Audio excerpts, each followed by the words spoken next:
예, 문재인 전 대통령의 행정관도 겸찰이 겨눴습니다.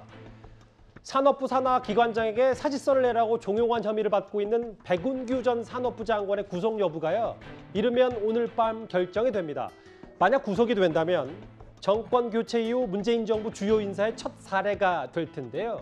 그런데 검찰이 이 백운규 전 장관 말고도 현역 민주당 의원도 수사하고 있는 것으로 확인이 됐습니다.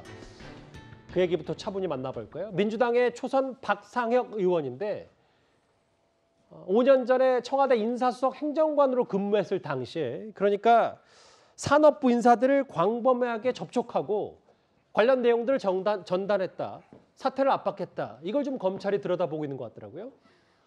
예, 그런데 이제 어떻게 보면 뭐 백운규 장관과 그때 당시에 행정관인데 왜 그 행정관에게까지 수사를 하지라는 생각을 할 수 있잖아요. 예. 그러다 보니까 민주당에서는 그 박상혁 의원이 임종석 당시 비서실장과 좀 가까운 관계였다라는 그런 것들을 근거로 해서 결국은 저 사다리가 백운규 장관부터 박상혁을 거쳐서 뭐 당시 비서실장이나 혹은 그 더 위 정치보복이라고 얘기하니까 뭐 이런 식으로 넘어가기 위해서 이 징검다리를 삼고 있는 거 아니냐라는 그런 의구심을 갖고 있는 것 같아요. 예. 그래서 계속 비판을 하면서 박상혁 의원에 대해 그 수사에 신경을 곤두세우는 우상호 지금 비대위원장까지 언급을 하면서 문제 제기를 하는 거는 결국은 저 징검다리를 통해서 더 위로 넘어 청와대로 바로 건너가려고 하고 있다라고 생각하는 것 같아요. 그러니까 전반적인 흐름이 김조혁 국장이 말했던 것처럼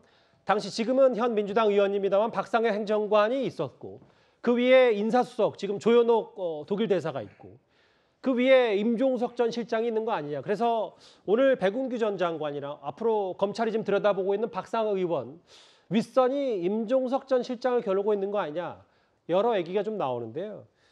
근데 지금 곧바로 이승훈 변호사님, 박상혁 의원도 본인이 좀 설명과 해명을 했더라고요. 뭐 얘기가 나오는 이유는 구태가 살아나고 있다, 그러니까 참고인 조사를 요청했었는데 이게 언론에 유출이 되면서 본인이 마치 산업부 블랙리스트 의혹에 직접적인 연관이 있는 듯하게 언론 보도가 됐다, 이걸 보고도 표적을 만들었다, 이렇게까지 지금 주장을 하고 있거든요. 네, 박상혁 의원 주장에 의하면 본인이 참고인이고 이 사건과 관련해서 조사 일정을 조율하고 있었는데 검찰에서 어떤 언론에 흘려서 이런 것들이 나온 거 아니냐, 이런 피의 사실이 공표되고 있는 거 아니냐, 그런 과정 속에서 박상혁 의원이 마치 피의자로 되어가는 듯한 이미지를 연출하는 것이 아니냐, 이런 비판을 하고 있고요.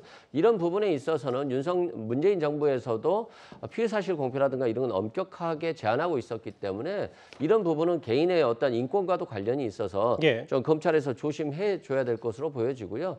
문제가 있다면 당연히 뭐 조사받고 처벌되어야 되겠습니다만, 과거에 어떤 이런 관행처럼 이어왔던 공공기관장 인사가 낙하산으로 된다거나 이런 부분에 있어서는 관행을 불법화로 만드는, 직권남용죄로 만드는 과정이 있기 때문에 이 과정에 있어서 이걸 사람을 그냥 너무나도 낙인시켜서는 안 될 것 같고요. 철저하게 조사해서 앞으로 이런 방향에 대해서 국회에서 정책적인 전환이 필요하지 않나. 예를 들어서 기관장의 인사는 하되 예. 임명권자와 같이 임기를 같이 한다든가 이런 걸 통해서 해야지. 윤석열 정부에서도 어차피 낙하산 인사는 이루어질 것으로 보여지고 있고, 이 또한 직권남용죄의 문제가 제기될 수 있다는 측면을 말씀드리고요. 예. 저는 지금 경제가 굉장히 어려운 상황이고 미국 연준이 자이언트 스텝으로 0.75% 이자를 올리면서 뭐 인플레이션, 국채금리 상승, 유가 굉장히 문제가 알겠습니다. 많습니다. 네네. 저는 예. 한동훈 법무장관이 지금 언론에서 많이 나오는 것보다는 윤석열 정부의 경제 수장이 좀 경제 정책에 대해서 올바른 방향을 제시해주는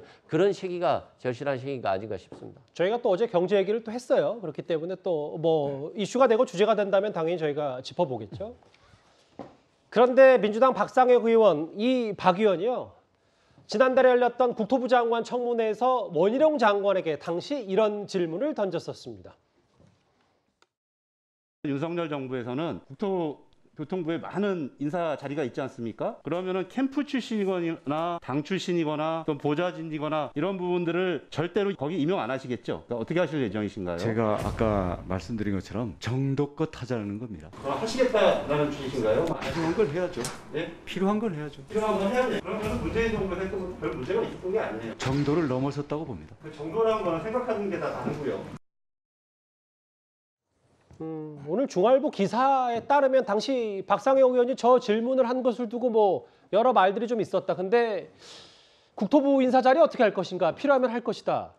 문재인 정부 인사도 그런 문제 없었던 거 아니냐? 정도를 넘어섰다. 좀 갑론을박이 있었는데 듣기에 따라서 오늘 뭐 검찰 수사의 대상이 됐다니까 이도훈 의원님은 어떻게 받아들이세요? 뭐 어떻게 보면 이제 합리화하는 측면이 있는데 또 곰곰이 따져 보면은 어떤 회색지대 같은 건 있습니다. 왜냐하면은 지금 이제 뭐 김은경 장관에 의해서 이제 배은규 장관도 전 장관도 그렇고 이제 수사를 하고 있지만 한편으로는 어제 국무회의에 한성혁 그 방통위원장이라든지 전현희 국민권익위원장이라든지 참석 문제 놓고 조금 현 정부에서도 불편한 건 사실 아닙니까? 그러니까 전 정부 인사들이 지금 현 정부 국무회의에 참석하는 그 부분이요? 그렇습니다. 그래서 법은 법이고 현실은 현실인데 그 법과 현실의 차이를 아직 국회에서 이제 메워주지 못하고 있어서 이런 계속 문제가 나오는데 박상혁 의원이 이제 문제가 더 커지는 거는 그 세 가지 이유가 있습니다. 우선은 일단 민주당의 현역 의원이에요. 예.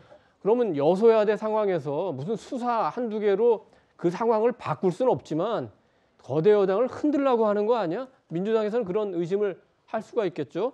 두 번째는 청와대에 있었던 사람이라는 얘기죠. 물론 앞선 수사에서도 그 신미숙 비서관하고 조현옥 수석이 수사의 선상에는 올랐지만 신 비서관은 그냥 기소만 됐고 조현옥 수석까지는 문재인 정권에서는 수사가 올라가지 못했어요. 예. 그래서 이 부분이 더 확산되는 거 아니야. 세 번째는 이제 굳이 따지면 우리 박 의원이 임종석 실장의 이제 뭐 학교 후배고 이런 개인적인 관계가 있어가지고 굉장히 친밀하다고 보는데 마침 임종석 그 전 실장에 대해서 그리고 조국 수석에 대해서 국민의힘이 고발한 사건이 있습니다. 그래서 어차피 두 분도 수사를 피하기는 어려울 것 같은데 그런 맥락에서 임종석 전 실장 수사로 가는 어떤 징검다리 아닌가 이런 세 가지 그 민주당에서는 오해가 있기 때문에 이 부분에 대해서 지금 뭐 우상호 비대위원장이 나서가지고 강력하게 대응을 하는 것 같습니다. 이게 청와대 어디까지 뻗어나갈지가 여러 관심사인데요. 일단 오늘이 그 검찰 수사의 갈림길일 것 같습니다.